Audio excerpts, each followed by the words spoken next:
mesdames et messieurs, et bienvenue à vous dans votre émission Ma famille, ma vie. Aujourd'hui, on est le mardi 29 novembre 2022. Il est 10h30, enfin pas vraiment, hein, on est un peu en retard, mais c'est pas grave.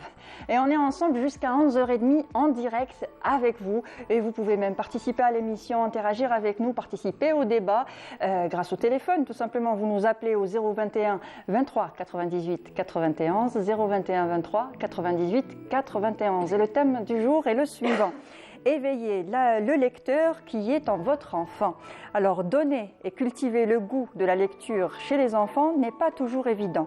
Dans le dictionnaire, l'action de lire est de savoir déchiffrer ce qui est écrit. Mais la lecture va au-delà.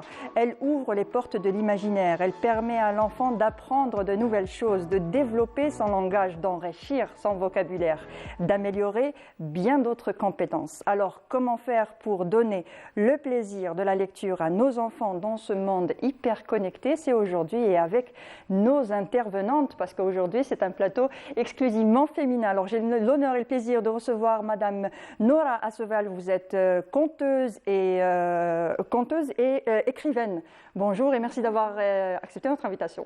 Bonjour, merci de m'avoir invitée. Je suis honorée d'être là et de parler de ce sujet qui me tient à cœur. Très bien, l'honneur est pour nous en tout cas. Et nous avons aussi avec nous Madame Nora Bouzid. Vous êtes éditrice. Bonjour et merci aussi d'avoir accepté notre invitation. Bonjour et merci de m'avoir invitée. Merci. Wahida Hajamar. J'ai mixé les deux. Wahida Selim Sherif pour sa rubrique. Oui, cher. Bonjour, Wahida. Bonjour, Mounia. Ça va? Ça va très bien, merci. Et toi? Alhamdulillah. Alhamdulillah. Et Samira Hajamar pour sa rubrique Pêle-mêle. Bonjour à tous. Ravie du thème. Oui, ça te parle beaucoup. Beaucoup. Enfin, ça parle à ça fait rêver. Voilà, exactement. Ça développe notre imaginaire et on s'évade. On s'évade, on voyage. Exactement. Alors comme je le disais en préambule, alors comment faire pour donner le plaisir de la lecture à nos enfants dans ce monde hyper connecté? C'est pas évident. Madame Asseval. Pour commencer, il faut lire déjà en tant que parent. Voilà. Donner l'exemple. Donner l'exemple. Et offrir des livres aux enfants. Mais cela, ça commence au berceau. Ça commence après la naissance. D'ailleurs, j'ai vu là sur votre plateau des livres en tissu. Vous voyez, donner envie à lire, ça commence au berceau. Oui. Et puis, je pourrais vous dire de vous donner d'autres clés après. D'accord, très bien. Et votre avis? C'est le même, effectivement. Mettre le livre entre les mains des enfants, même si on les fait en tissu pour ne pas qu'ils se déchirent s'ils sont en papier. Mais moi, je dis, même s'ils doivent être déchirés, eh bien, il faut le faire. Donc, donner ce livre à l'enfant au lieu de le mettre face à un écran de télé, parce que c'était l'ancêtre de ce qu'on appelle aujourd'hui le téléphone et tout. Mais vous dites hyper connectés, mais ils sont surtout mal connectés. Donc, on met un téléphone... En fait, le parent, aujourd'hui, doit vraiment reprendre son rôle et sa mission et se sentir vraiment responsable de ce que fait son enfant dès son plus jeune âge et offrir des livres. Le plaisir de lire vient aussi avec le plaisir de toucher le papier, de toucher le livre et de sentir l'odeur du papier. On ne va pas plaider totalement contre le livre interactif ou le livre numérique, mais il y a des étapes à suivre, je pense. Il ne faut pas brûler les étapes. Tout à fait. Très bien. Donc on l'a dit, c'est le rôle des parents, c'est aux parents déjà d'inculquer ça, mais quand les parents n'ont pas ça justement, quand les parents, on dit transmettre, mais transmettre le goût de la lecture, mais quand le parent déjà n'a pas le goût de la lecture, c'est un peu compliqué justement. Oui, c'est compliqué, mais ce n'est pas insurmontable. Il suffit de se dire, je vais offrir quand même des livres aux enfants. Et offrir un livre, comme vous l'avez dit, Nora, offrir un livre, c'est ne pas avoir peur qu'il se déchire. Au contraire, on donne un livre de toute façon à n'importe quel âge. Moi, j'ai montré le livre tout à l'heure en tissu parce que c'est le bébé. Le bébé a besoin de quelque chose de doux à mettre dans les mains. Et puis ensuite, on a des livres cartonnés qui permettent à l'enfant de pouvoir tourner les pages. Voilà ce genre de livres cartonnés. Ça, c'est les livres de Sama. Pour tourner les pages. Voilà. On a aussi, on a pas mal d'exemples ici. Et quand on connaît, quand on dit aux parents que la lecture... C'est des livres vraiment avec de grosses feuilles qui ne se déchirent pas. Exactement, très rigides. Vous voyez, des livres joués. Parce que il faut c'est à hocher en même temps. Exactement, il faut absolument que le livre devienne un objet de plaisir, de divertissement. Il faut se divertir pour lire. Il ne faut pas... il ne faut pas que ce soit rébarbatif, il faut que ce soit une obligation. Non, voilà, il ne faut pas que ce soit une obligation. Et il est conseillé d'éviter d'acheter le livre à l'enfant en lui disant « Tiens, je t'achète un livre pour que tu apprennes les mathématiques, je t'achète un livre pour que tu apprennes à lire et écrire. » Non, le livre, c'est le plaisir gratuit. Voilà, c'est vraiment le magasin des curiosités. On l'ouvre et on découvre des couleurs, on découvre des images. Je prends celui-ci, c'est le mien, mais ce n'est pas parce que c'est le mien. Mais quand on voit les couleurs, les dessins, les images ludiques, eh bien, l'enfant a vraiment envie de tourner les pages et de découvrir aussi, il ne faut pas oublier, les illustrations. Parce que pour les enfants, ce sont des livres illustrés et ce n'est pas pour rien. Ils sont illustrés justement pour éveiller l'enfant, pour développer son imaginaire. En dehors de la lecture, bien sûr, qui développe la mémoire, qui développe le langage, les connaissances, il y a aussi l'art. Vous voyez, on a un dessin, on a des couleurs, c'est naïf, mais ça plaît aux enfants. Voilà. Exactement, il y a même des livres sans du tout, sans texte du tout, pratiquement pas, c'est juste des images. C'est pour les tout petits aussi. Donc l'enfant peut aimer le livre bien avant d'apprendre à lire. Tout à fait. Il doit, enfin, pas doit, j'aime pas ce mot doit. Il faut, non, c'est vrai, c'est les parents qui doivent. Voilà. Et l'enfant, il se sert de leur devoir pour prendre un peu ce droit à la lecture, parce qu'en réalité, pourquoi on parle des droits, parmi les droits de l'enfant, c'est le droit à l'éducation. Tout à l'heure, vous aviez parlé de comment les parents qui eux-mêmes ne lisent pas peuvent transmettre cet amour de la lecture. Mais c'est très simple, il suffit que les parents soient conscients de la nécessité de donner un livre à leur enfant. Nous pouvons prendre un exemple très simple qui est notre société. Moi, je fais partie d'une génération dont la plupart des parents, surtout les mamans, n'ont jamais été à l'école. Mais qu'est-ce qu'elles faisaient? Elles nous encourageaient à lire. Je cite toujours le cas de ma défunte mère, Allah yarhamha, quand elle a vu mon désir de lire et j'achetais déjà, je ne les achetais pas, il faut dire qu'on nous les donnait à l'école aussi. Et aussi, je les avais un petit peu présents dans mon quartier. Il y avait des bibliothèques, et j'avais une voisine qui avait mon âge, et donc on parlait beaucoup de ces contes. Mais un jour, j'ai ressenti le besoin de garder ces livres. Et comme on est nombreux, comme on est dans un petit appartement, donc je n'avais pas un endroit, moi, où mettre mes livres, les sortir quand je voulais, les lire quand je voulais. Et je lui ai dit, Ima, je voudrais bien avoir un endroit à moi, même un tout petit, où je mets mes livres. Et alors elle a fait un geste extraordinaire, peut-être qu'aujourd'hui, après peut-être nous nous étalerons là-dessus. Elle a sorti un petit buffet, enfin un grand buffet, mais qui ne prenait pas beaucoup de place, on va dire, en hauteur, de sa cuisine. Et elle me l'a offert pour que je mette mes livres. À partir de ce jour-là, j'ai créé mon monde de livres qui est le mien jusqu'à aujourd'hui. Donc, je pense que les parents qui sont conscients, surtout quand ils ont un enfant qui aime lire, pourquoi lui dit-on « Ah non, c'est trop cher ?» Aujourd'hui, en tant qu'éditrice, c'est quelque chose que j'entends beaucoup. C'est trop cher, je t'ai déjà acheté un livre, surtout pour avoir soit un diplôme, soit apprendre une récompense. Voilà. Mais parce qu'on ignore ce que peut faire la lecture d'un conte.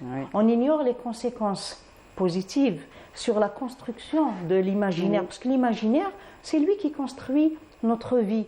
Le titre, votre émission s'appelle « Ma famille, ma vie ». Moi, en tant qu'éditrice, je fais partie d'une organisation qui s'appelle l'ONEL. Et juste après le Covid, on a organisé le premier salon post-Covid, le salon du livre en présentiel. Les enfants n'étaient pas admis parce que c'était encore un peu dangereux, mais sur un plan planétaire, on était peut-être les premiers à organiser un salon du livre dans le monde après le Covid. Donc on a fait ce geste.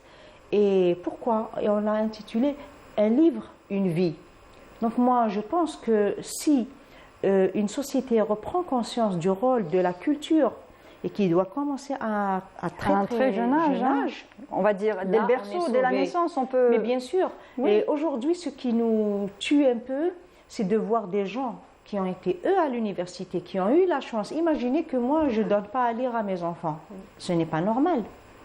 Ce n'est pas normal. Et ça, cette anormalité, elle est inscrite dans notre quotidien aujourd'hui. On va justement voir un petit extrait de petites filles qui essayent de lire, même si elles sont très jeunes, elles n'ont pas encore les mots, on va dire, mais qui essayent quand même de lire quelques livres. On voit ça en images et on revient.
Voilà, c'était très drôle.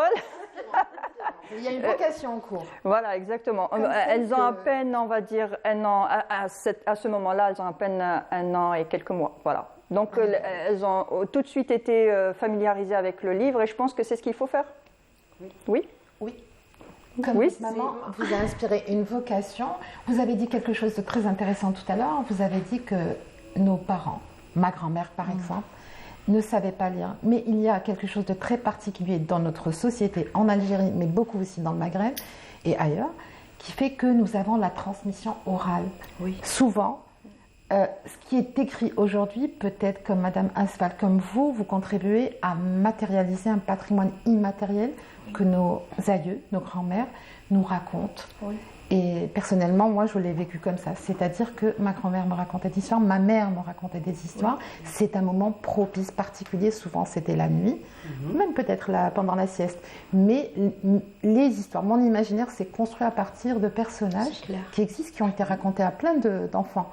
Mais parfois, ça contribue à créer des vocations, comme la vôtre. Ben voilà, en fait, ma mère nous racontait chaque soir un conte. Parfois, c'était des répétitions, hein, mais on était tous mes frères et sœurs, on était bien sûr accrochés à ses lèvres, et effectivement. Mais ça, on va dire que peut-être cela demandera beaucoup d'études, mais moi je dis qu'il faut juste une petite prise de conscience.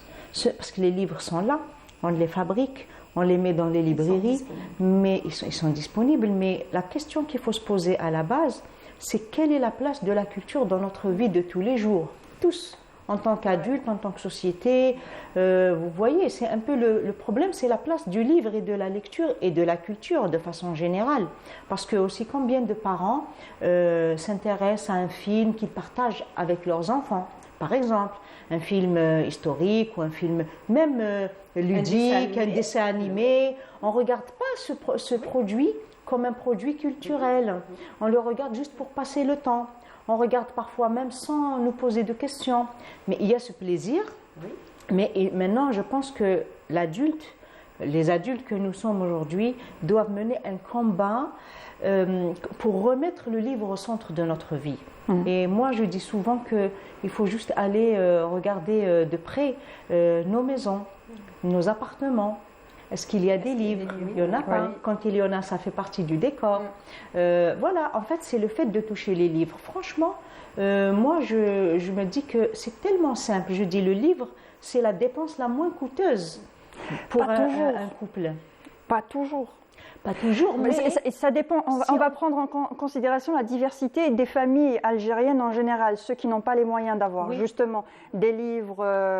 C'est vrai qu'il y a toujours des solutions pour essayer d'avoir des livres. En fait, qu'on va voir ensuite avec ce n'est pas Wahida. juste des solutions, c'est des stratégies culturelles qui doivent être menées, pas seulement au niveau des familles. Je suis tout à fait d'accord qu'on ne peut pas acheter 3-4 livres qui coûtent 2000-3000 dinars par famille.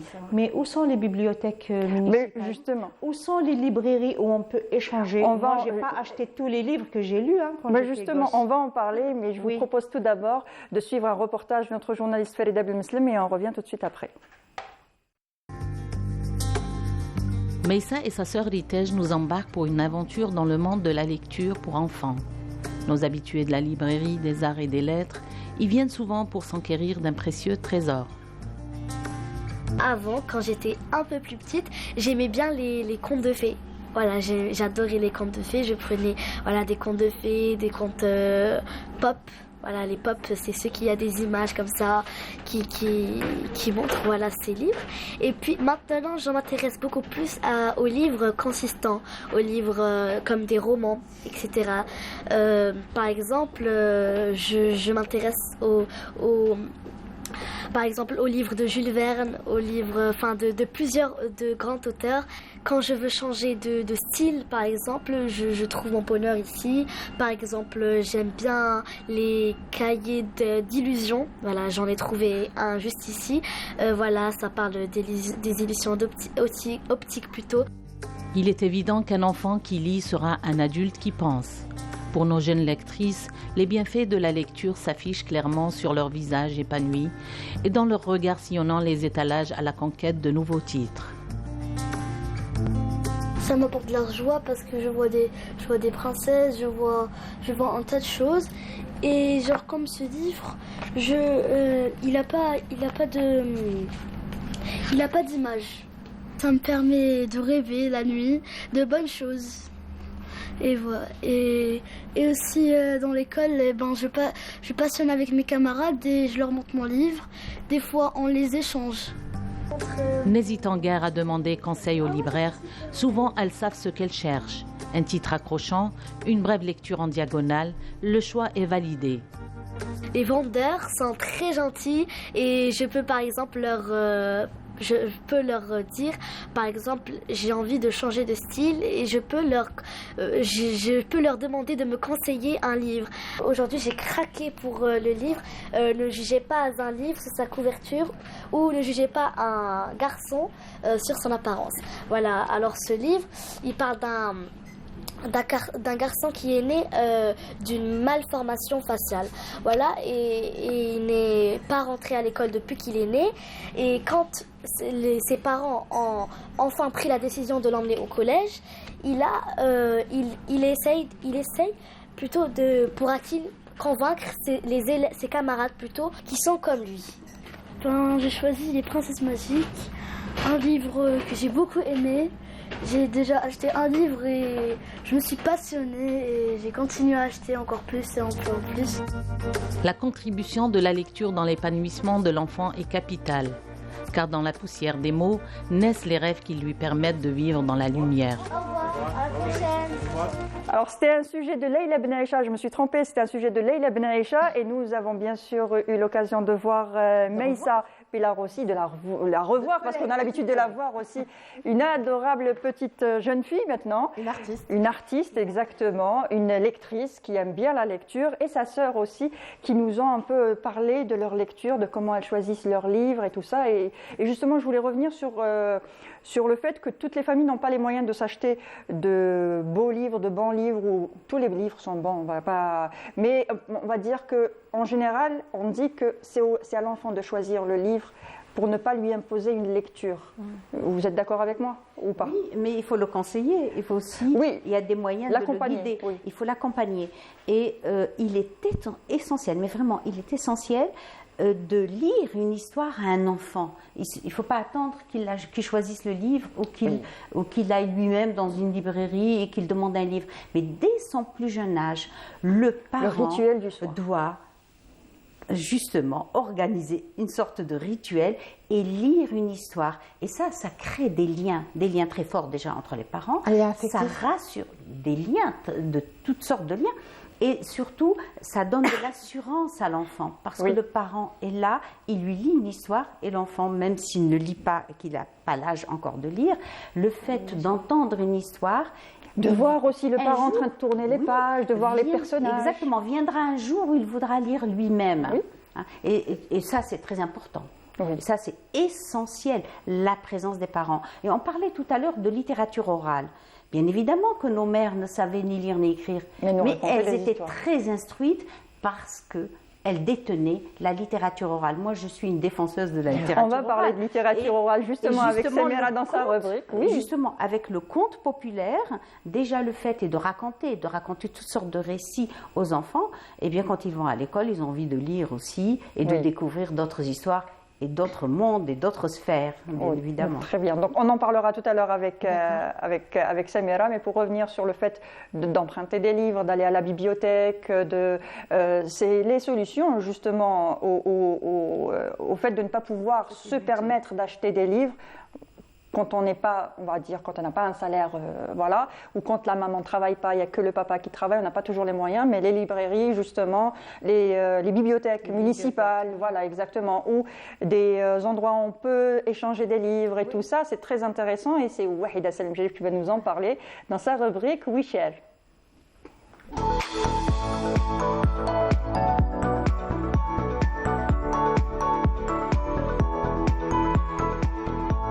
Alors, on a plusieurs personnes qui adorent lire, qui sont amoureux de la lecture, soit par manque de moyens ou d'espace, ils ne peuvent pas se permettre d'acheter des livres, ou tout simplement, on va dire côté budgétaire, c'est vrai que c'est un peu cher en Algérie, donc du coup... ça dépend des livres. Il y a des livres qui sont abordables, il faut dire la vérité, il y a des livres qui sont abordables, accessibles, mais il y a aussi des livres qui ne le sont pas. J'ai des petites astuces pour avoir tout le temps des bons plans et des livres à des prix vraiment abordables. Super, on va commencer par on va dire l'astuce basique qu'on a tous, pas loin de chez nous, à quelques mètres de chez nous, c'est les bibliothèques et les ludothèques, médiathèques, qu'est-ce que je suis en train de dire, médiathèques et bibliothèques communales, même s'ils sont de moins en moins présentes dans certaines communes, mais on les retrouve quand même. C'est un petit abonnement de 400 dinars par an où on peut emprunter des livres. Donc, on s'inscrit, on a notre carte et puis on rentre, on choisit le livre. On va trouver tout type de livres, que ce soit des livres de la science, littérature, contemporain, de l'art, même des manuels d'école scolaire. Donc, on s'inscrit, on a un petit registre, on met notre nom, prénom parce qu'on nous remet une carte avec un code. On laisse nos coordonnées et on emprunte le livre et on le remet une fois qu'on l'a terminé. Donc, on n'est pas limité par le temps, ce qui est bien. C'est bien. Voilà. La deuxième astuce, c'est que vous pouvez on peut toujours acheter des livres d'occasion partout dans certains libraires, surtout à Alger, on les retrouve de plus en plus. C'est-à-dire que voilà, moi j'ai un petit budget, je rentre et je choisis un livre qui me parle, qui m'inspire. Je peux le retrouver entre 200 voire 600 dinars. Moi je trouve ça... C'est abordable. Voilà. Oui, à ce prix-là. Oui. À ce prix-là, c'est très bien parce qu'il y a des personnes peut-être qui n'ont pas assez d'espace et qui ont les moyens de s'acheter des livres. Donc qu'est-ce qu'ils font? Ils les achètent, ils lisent et ensuite ils les revendent ou bien ils les donnent. Donc il y a aussi une petite astuce qui est très enrichissante, c'est-à-dire que par exemple, moi et Mounia, moi j'achète un livre, je le lis et je peux le passer à Mounia. Donc du coup, comme on se voit souvent, quels sont les avantages? C'est que non seulement que je ne vais pas débourser de l'argent et j'aurai un petit peu de chance de me retrouver avec des livres récents, et de deux, je peux discuter du thème, du livre avec les personnes avec qui j'échange. Voilà. Et ça crée un certain lien entre les amis, la famille.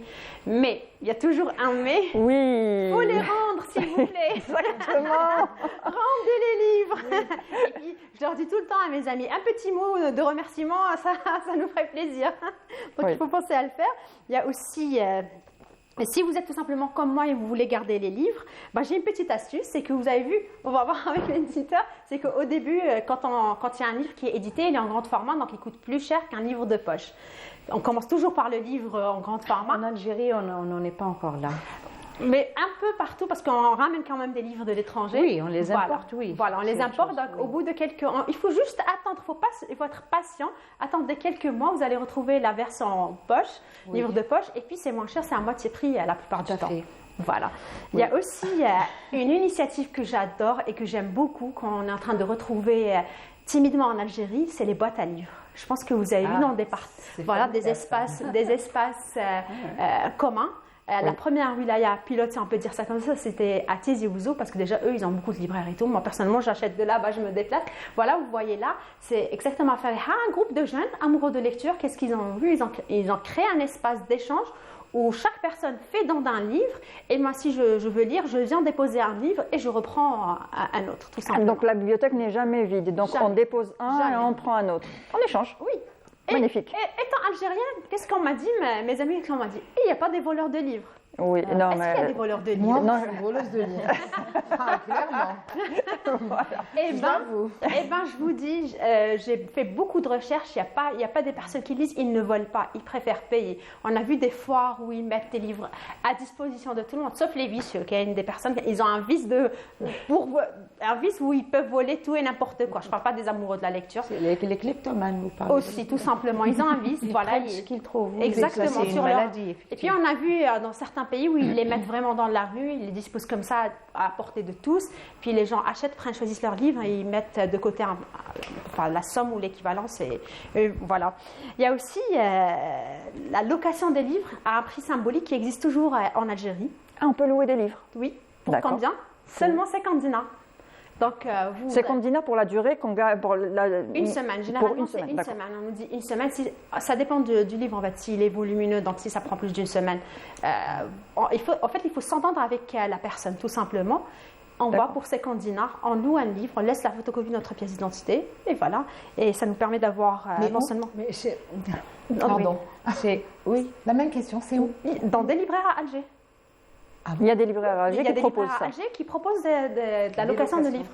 Voilà. Pas tous les types de livres, c'est une certaine catégorie de livres, on va dire. Généralement, c'est des romans, c'est des Arlequins. Les romans de l'eau de rose, Arlequins et tout ça. Beaucoup d'Arlequins, d'ailleurs. Oui. À un moment donné, ils étaient à 20 dinars. Là, récemment, ils les ont augmentés à 50 dinars. Voilà. Il y a aussi une nouvelle découverte que je viens de faire, il y a une grande libraire à Alger, que tu connais toi aussi. Je connais toutes. Oui, justement. Non, tu l'as cité avant de commencer l'émission. C'est qu'en fait, les gens, ils partent, ils font don de livres. Et moi, quand je rentre, je vais voir s'il y a un livre qui m'intéresse, je peux le prendre. Ils font autre chose. Ils font des tarifs pour les étudiants. Aussi, j'arrive. Et justement, et par exemple, moi, j'ai des livres à la maison, j'ai envie de les faire don, je peux les déposer dans cette librairie. Mais aussi, il y a des tarifs pour les étudiants. Très étudiés. Et très bien. Gratuits. Hein. Oui. Il y en a, ils sont gratuits. Oui. Voilà, donc c'est les petites astuces. C'est du côté de Hidra en bas, on ne va pas dire où c'est. Oui, et justement, on va continuer à en parler. Oui, Fahida. Oui. Voilà, donc c'est les petites astuces qu'on peut utiliser pour avoir des livres chez soi et pour continuer à lire. Il y a aussi l'un des plus grands événements culturels en Algérie, qui est le Salon du Livre. Oui, bien sûr. Où, en général, il y a les promotions. Oui, surtout en fin de salon. Ça dépend des éditeurs. Maintenant, il faut savoir que derrière chaque livre, il y a un coût. Il y a une chaîne. Oui, il y a une chaîne. Moi, je vais vous dire, mes livres, ça, c'est à 200 dinars. Ça, c'est à 180 dinars. Ça, c'est à 250 dinars. C'est un cahier d'éveil. Je ne me permets pas, justement, étant soucieuse de mettre le maximum de livres entre les mains d'un maximum d'enfants. Cependant, je ne peux pas jeter la pierre sur d'autres éditeurs qui ont peut-être mis plus de... comment dirais-je, peut-être une marge acheté des droits, parce qu'il y a beaucoup de cessions, il y a beaucoup d'importations. Bon, c'est un autre débat qui entre dans la production du livre lui-même, c'est-à-dire la production. Le plus important, c'est juste en fait de dire qu'aujourd'hui, il y a une problématique, on va dire. La première, c'est la problématique de la lecture. Est-ce que nous lisons, est-ce que nous ne lisons pas? Est-ce que nous savons ce qui nous attend si nous lisons en tant que peuple? C'est-à-dire que le développement, la civilisation, et si nous ne lisons pas, dans quelques années, comme vous voyez, le temps va très vite maintenant, nous risquons de nous retrouver une fois de plus colonisés, disparaître. Donc nous ne sommes pas exempts des lois de la nature. Oui, oui, oui. Donc ça, c'est d'un. Mais cependant, on va continuer juste parce que nous avons un appel téléphonique. Okay. Pour prendre l'appel téléphonique de Yasmine Megheni. Bonjour, vous êtes libraire, bonjour. Oui, bonjour madame. Ça va, vous allez bien? Alhamdoulilah, merci. Alhamdoulilah, très bien. Je crois que Wahida a parlé de votre librairie, justement, sur le fait où on peut récupérer des livres, s'il y a des personnes qui viennent déposer des livres. Et vous faites aussi des promotions pour les étudiants et tout ça, n'est-ce pas? Oui, oui, tout à fait. Donc, c'est la librairie L'Arbre à dire à Sidi Yahia. Donc, oui, on reprend des dons. Donc, c'est les gens qui viennent déposer des livres qu'ils ont déjà lus, dont ils ne veulent plus, voilà. Et on les met à disposition. Donc, on a les dons qui sont ouverts à tout le monde. Donc, n'importe qui peut venir et prendre un livre qui l'intéresse. Ou sinon, on a des livres qui sont destinés aux étudiants. Et à ce moment, ils n'ont qu'à présenter leur carte d'étudiant, ils peuvent prendre les livres qui les intéressent. Ça peut aller de la littérature au manuel universitaire. Très bien. Et quelle est la tranche d'âge, justement, qui vient justement prendre des livres chez vous? Qu'est-ce que vous remarquez, justement, dans votre librairie? Est-ce que c'est les plus jeunes, les plus âgés, les adolescents? Pour les dons? Comment? Pour les dons? Oui, non, en général, pour les livres. Qui vient à la librairie? Qui vient à la librairie? En général, eh bien, honnêtement, on a toutes les tranches d'âge. On a les tout petits qui viennent avec leurs parents. On a souvent des adolescents, comme il y a des lycées dans les environs, donc on a souvent des adolescents qui viennent après les cours faire un tour. Et on a aussi des adultes, des personnes du troisième âge qui viennent très souvent également. Est-ce que vous organisez des événements justement de lecture et tout ça? Tout à fait. Alors, nous organisons en général tous les samedis une vente dédicace.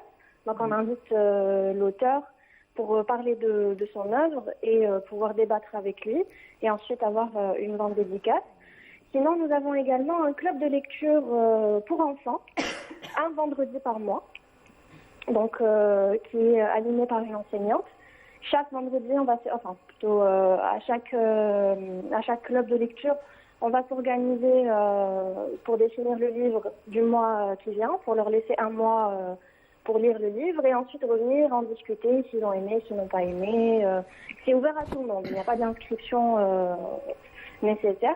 Et on fait la même chose pour les adultes également. Donc une fois par mois, on a un cercle de lecture pour adultes. Ah bah, très bien. Merci en tout cas Yasmine, Madame Yasmine Megheni, vous êtes libraire. Merci encore pour votre intervention. Merci à vous. Alors, c'est intéressant. Oui. Très intéressant. Ça me donne presque envie d'aller proposer une séance de contes. Vous allez adorer l'endroit, chez eux, il est très convivial. Oui. Et vous animez vous aussi des... Je suis conteuse, je suis donc auteure. J'ai publié pas mal de livres pour les enfants, mais je suis conteuse, donc je peux raconter une histoire à un grand public, bien évidemment. Et vous, madame Oui, en fait, moi j'aimerais juste rebondir sur ce que vient de dire Yasmine. C'est pour dire que la librairie, en fait, moi j'ai ouvert une librairie aussi, j'ai tenté cette aventure, et à Ouled Fayed, comme on en discutait avant l'émission. En fait, la librairie, c'est un commerce, entre guillemets, de proximité. Oui. C'est-à-dire que la librairie doit vivre dans son quartier et faire vivre son quartier. Donc ce que fait Yasmine et tout le personnel de l'Arbre à dire. On ne va pas citer encore la marque, s'il vous plaît. C'est une librairie, enfin, que dans les librairies. Voilà. C'est une librairie, donc en fait, une librairie, elle vend des livres, mais aussi on peut... Moi, pendant 3 ans, j'ai fait exactement la même chose. On a ouvert un espace, donc c'était une fois par semaine, et pendant les vacances scolaires, c'était tous les jours. Oui. C'est-à-dire que notre espace, et même j'avais mis à la disposition, il y avait un collège à côté, et je voyais les petites jeunes filles, les petits jeunes qui passaient 1 heure dehors, soit sous le soleil, soit sous la pluie. Donc je leur ai proposé d'entrer, de lire. Ce n'est ni un abonnement ni rien, de prendre un livre et de le lire. Voilà. Donc il faut dire que les réactions étaient très très fortes. Parfois même, une fois, j'ai eu une maman qui a pleuré quand on lui a dit que c'était gratuit. Et on lui a dit, pourquoi vous pleurez? En fait, elle nous a dit c'était la joie. Donc, on peut donc créer de la joie en écoutant, en racontant un conte ou en écrivant un livre, que ce soit pour un enfant ou pour un adulte. Mais nous, en tant que professionnels du livre, on doit vraiment peut-être aller à des solutions qui semblent aujourd'hui, comment dirais-je, simples, mais il n'y a rien de plus simple que d'acquérir la culture à travers un livre. Donc, il ne faut pas avoir peur d'ouvrir ces espaces et moi je suis pour qu'on fasse de la publicité à des librairies et à des livres. Pourquoi? Parce que en réalité, le gain, il est tellement énorme pour la société, pour la société qu'il ne faut pas lésiner. Voilà. Et aujourd'hui, il y a une chose aussi que je veux souligner, c'est qu'aujourd'hui, il y a des clubs de lecture qui poussent un peu partout. Ben, il y en a beaucoup, et des petits salons. Pourquoi? Parce que le ministère de la Culture a aussi ouvert les portes pour qu'il incite les mairies, les villages et tout. Donc il y a des villages. Aussi les bibliobus. Ceux-là, ils sont à l'arrêt pour le moment. Ah non, mais ça n'a pas duré, ce qui est un peu désolant. D'ailleurs, on aimerait bien que ça reprenne. Oui. Effectivement, c'est une solution parmi d'autres. Mais la solution, c'est d'aider les jeunes à aller vers les métiers du livre. Éditeur, libraire, conteur, illustrateur, tout ce qu'on veut, tout ce qui touche à la lecture doit être, comment dirais-je, encouragé financièrement par l'État. Il y a beaucoup de dispositifs pour aider les jeunes. Il faut peut-être créer presque une cagnotte particulière pour encourager les... Parce qu'on se casse les dents en général dans ces métiers-là. Beaucoup d'éditeurs et de librairies surtout ont fermé. Donc ça, c'est un petit comment dire, je tire un peu la sonnette d'alarme, et tout le monde est au courant de cette situation. Ils ne font... Non, je dis toujours, ne comparons pas l'incomparable. Quand vous avez un pays où on fait des tirages à 500 000 et qu'on finit par tirer 200 000, 100 000, ce n'est pas comme un pays où on faisait un tirage à 1000 et qu'aujourd'hui on fait un tirage de 50. Oui.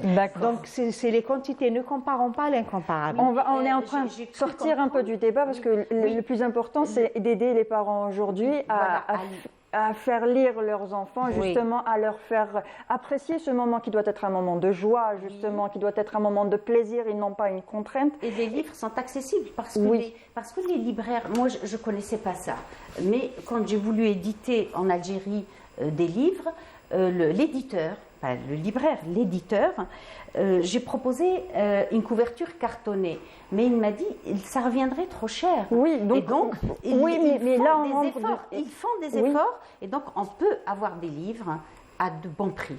De bons prix. Moi, je sais que les éditions Cédia font beaucoup d'efforts.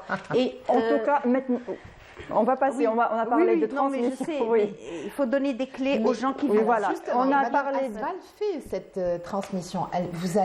Vous vous déplacez à travers le pays et vous enregistrez des dames ou des messieurs qui racontent. J'organise des opérations de collectage pour sauvegarder notre patrimoine oral.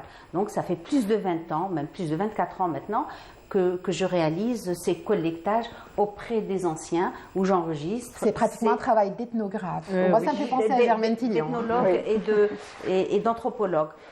Bon, moi j'ai fait lettres, mais je fais ce travail d'anthropologie avec grand plaisir. J'ai appris sur le terrain en allant vers des grands-mères qui connaissaient des histoires. Et c'est comme ça que j'ai appris que la littérature orale est un grand enrichissement. Comme nous l'avons exprimé tout à l'heure, nos mères ne savaient pas lire et écrire, mais elles savaient parler et elles prenaient le temps de raconter. Elles prenaient le temps de raconter et de transmettre et de développer notre imaginaire et notre envie de lire. C'est pour ça que nous sommes allés, nous qui avons eu la chance d'aller à l'école, nous sommes allés vers le livre. Très bien, et justement, Samira va nous en parler un petit peu plus dans sa rubrique Pêle-mêle.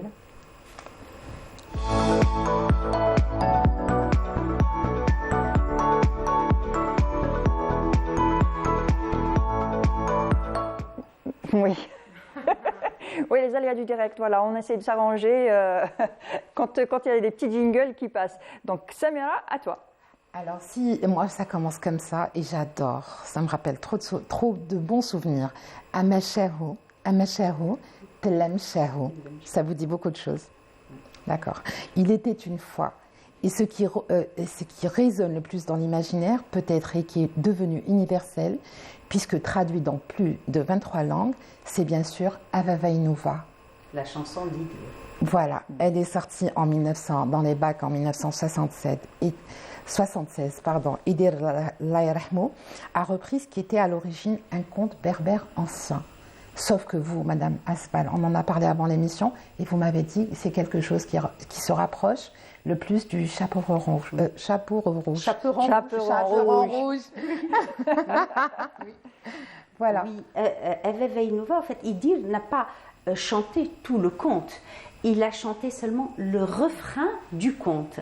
Et ce conte kabyle célèbre, qui a pour titre Reva, Reva, c'est-à-dire l'exilé, hein, l'exilé de moi, eh bien, Idir a eu cette magnifique inspiration de chanter ce refrain que dit la petite fille devant la porte de son père ou de son grand-père. Tout comme le chaperon rouge dit ouvre-moi la porte, grand-mère, et elle lui dit tire la chevillette et la bobinette chéra.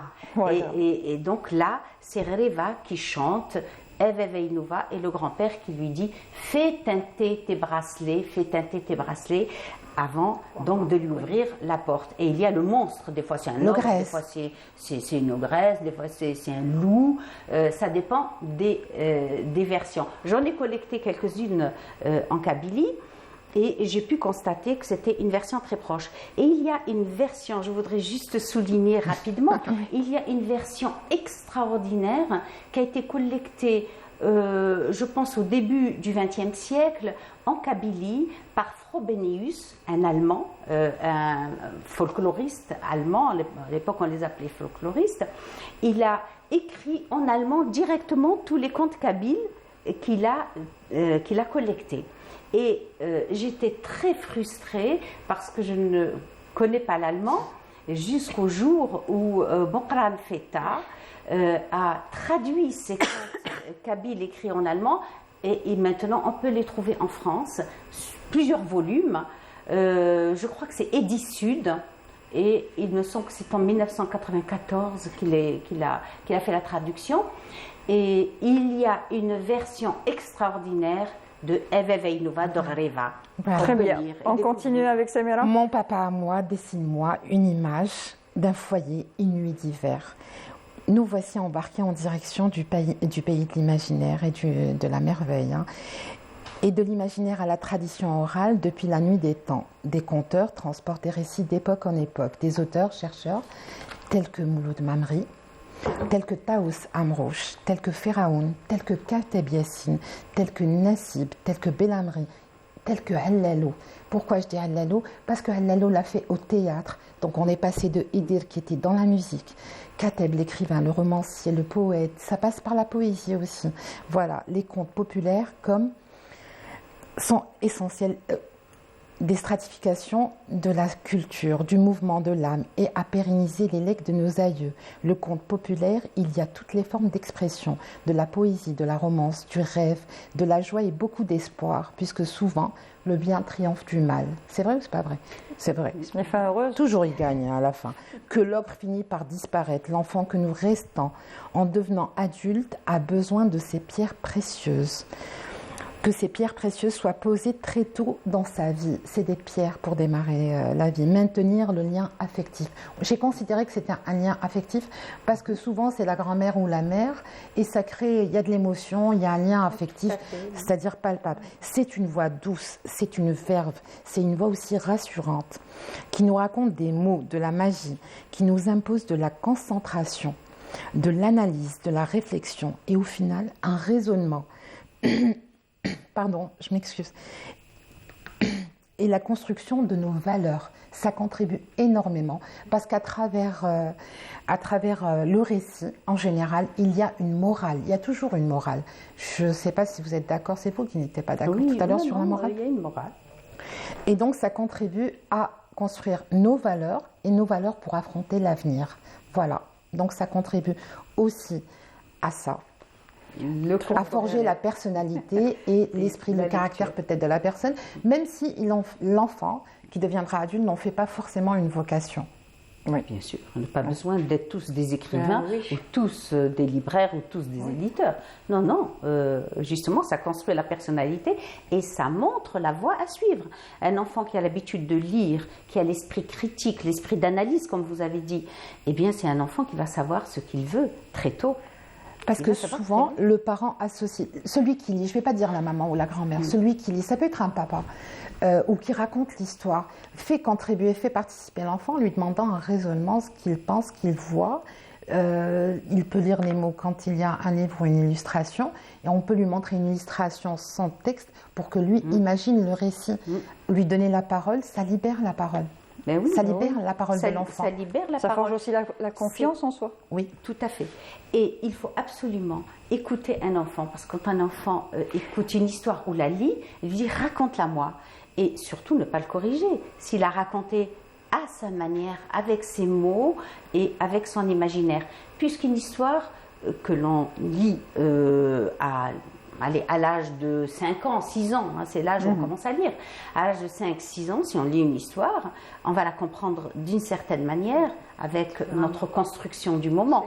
Et on va la comprendre différemment, surtout le conte populaire qui a plusieurs symboles et plusieurs significations. Et après, on va le comprendre différemment quand on est adolescent et encore adulte et encore... Avec l'expérience de la vie, on voit les choses autrement. Oui, voilà. Vous aviez dit, madame, qu'on ne peut pas être tous des écrivains, mais tout à l'heure, justement, on discutait librement comme ça, donc, mais on doit tous être des lecteurs. Oui, voilà. Une société qui lit, c'est une société. Moi, je lis toujours cela, parce que nous avons des phénomènes de société, en fait, que nous ne comprenons pas, que nous n'analysons pas, mais qui sont absolument liés à notre rapport à la lecture, à notre rapport au livre, à notre rapport à la culture et ce que nous en faisons. Madame a tout à fait raison de dire que, enfin tout le monde a raison de dire que nous construisons notre personnalité à travers ce que nous recevons, les valeurs, notre ambition pour nous après, mais la culture nous guide. Et je ne sais plus qui a dit ça, si c'est Voltaire ou Baudelaire, mais en tout cas, la culture, c'est ce qui nous reste après qu'on ait tout oublié. C'est-à-dire, c'est les gestes et c'est les réflexes qui sont en nous, qui deviennent innés après les avoir acquis et qui font que la transmission se fait même par le geste, même par le sourire, même par le regard. Oui, tout le paraverbal. Tout le paraverbal, exactement, c'est le terme, exactement. Oui, oui. Donc, remettons le livre au centre de nos vies, au centre de nos vies de famille. Ce que je peux dire aux parents aujourd'hui, c'est vraiment de consacrer parce que le livre, quand il est là, il est visible et que l'enfant est libre d'y accéder, croyez-moi qu'il ne va plus aller vous toucher vos salons et tout. Nous avons des exemples, mais terribles. Encore, on met un salon comme ça, tout beau, tout propre et tout, et on interdit même à l'enfant de jouer pour ne pas déranger l'ordre, en attendant des invités éventuels. C'est grave. Donc, donnez à l'enfant un espace. Il peut être dans sa chambre s'il en a, s'il n'en a pas, un coin au salon, dans le couloir, comme moi. C'était dans le couloir, mais personne n'y touchait parce que c'était mon monde. Et j'en faisais ce que je voulais. Chaque semaine, je sortais les livres, je les réarrangeais et tout. Et entre-temps, j'en lisais. C'est magnifique. Excusez-moi, est-ce qu'on a le même effet quand on lit un livre, d'après vous, hein, je ne sais pas. Moi, je ne le fais pas. J'ai du mal à le faire. Lire un livre sur une tablette ou un téléphone. Justement, on y arrive. Ah. Et juste avant ça, justement, je voulais... peut-on associer la lecture à la réussite scolaire?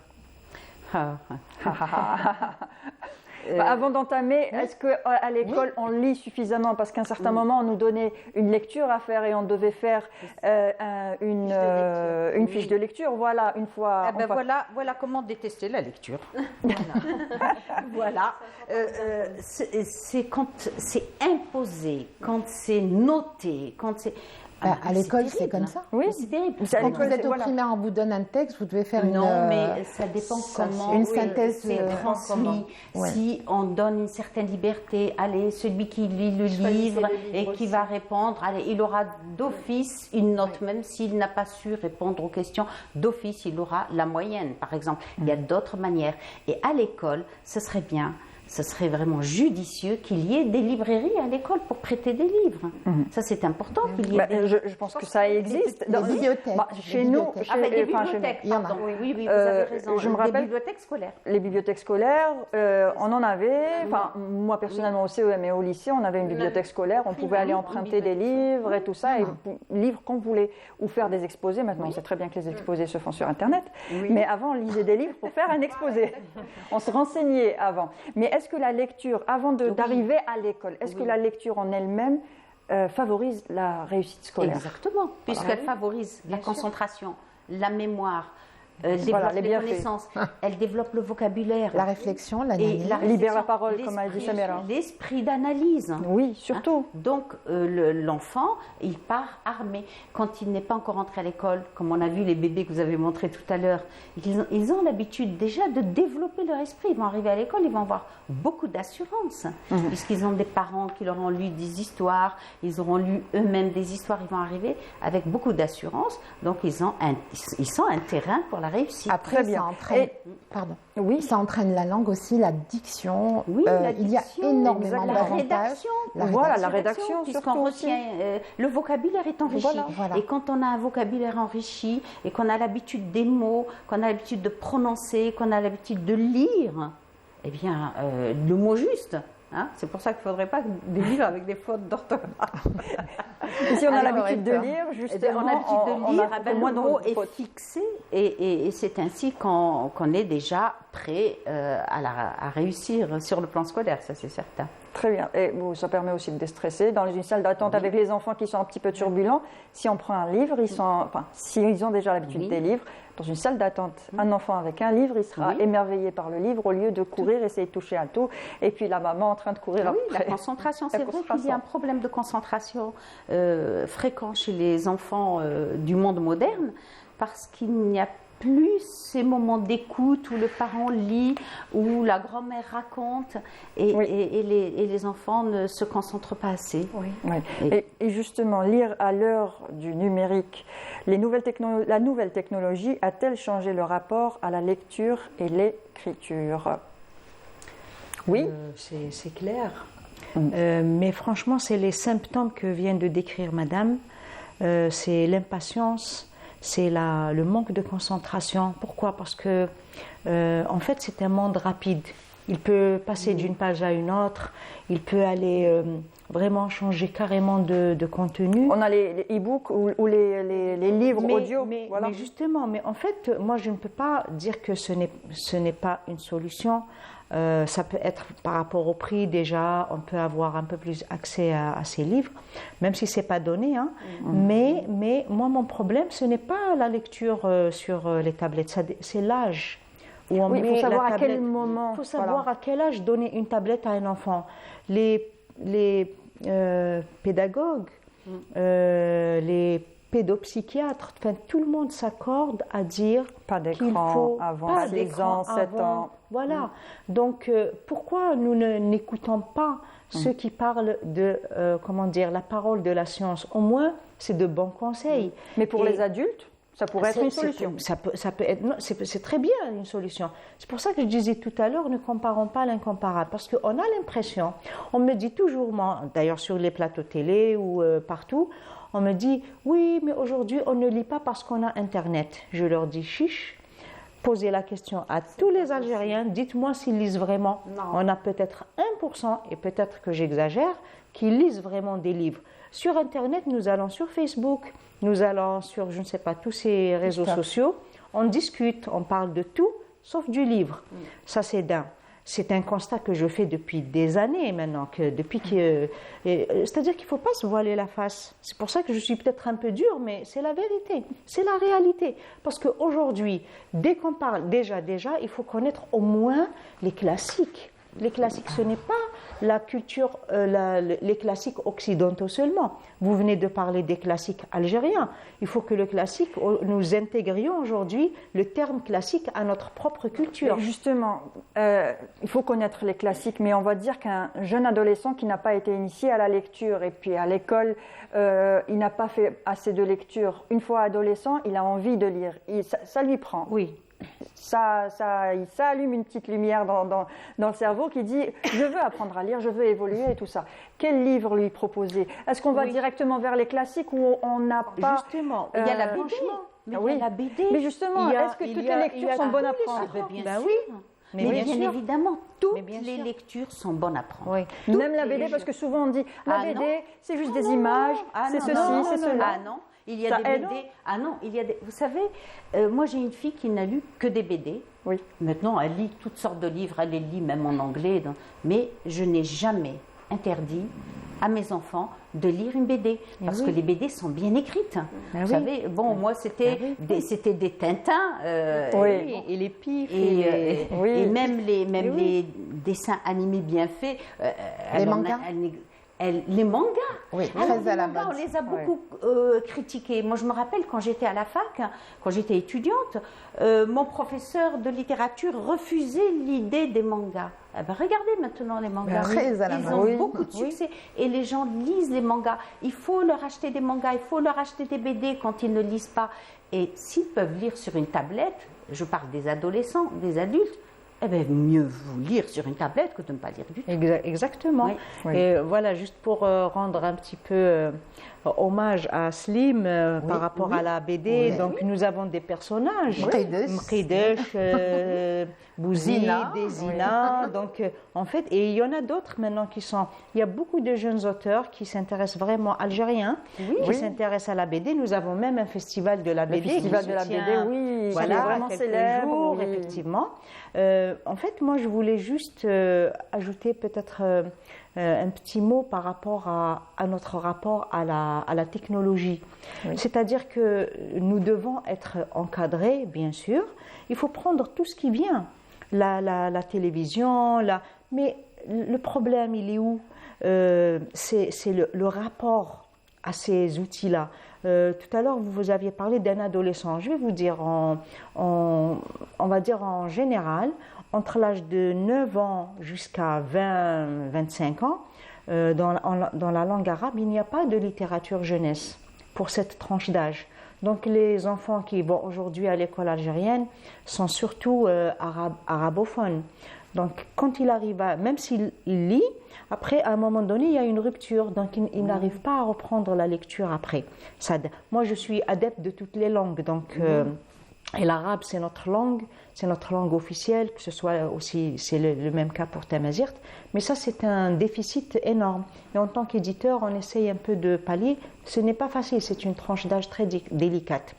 Maintenant, je vous donne juste un exemple. Quand j'étais justement à la librairie... Rapidement, parce qu'on n'a plus beaucoup de temps. Très rapidement. Il y avait une jeune fille qui était rentrée, 2 jeunes filles, et en fait il y avait un lycée privé. Et elle m'a dit, est-ce que vous pouvez me conseiller un livre? Je veux commencer à lire. Je lui ai dit, qu'est-ce que vous aimez? Elle me dit, j'aime rien, je ne sais pas. Je lui ai proposé Assia Djbar, elle ne connaît pas. Je lui ai proposé Mohamed Dib, elle ne connaît pas. Victor Hugo, elle ne connaissait aucun auteur classique ou grand auteur. Alors je lui ai posé la question. Je lui ai dit, qu'est-ce qu'on vous apprend dans ce lycée privé? Qu'est-ce que vous lisez? Est-ce que vous lisez? Donc ils vont, on leur donne des informations, on leur donne une note.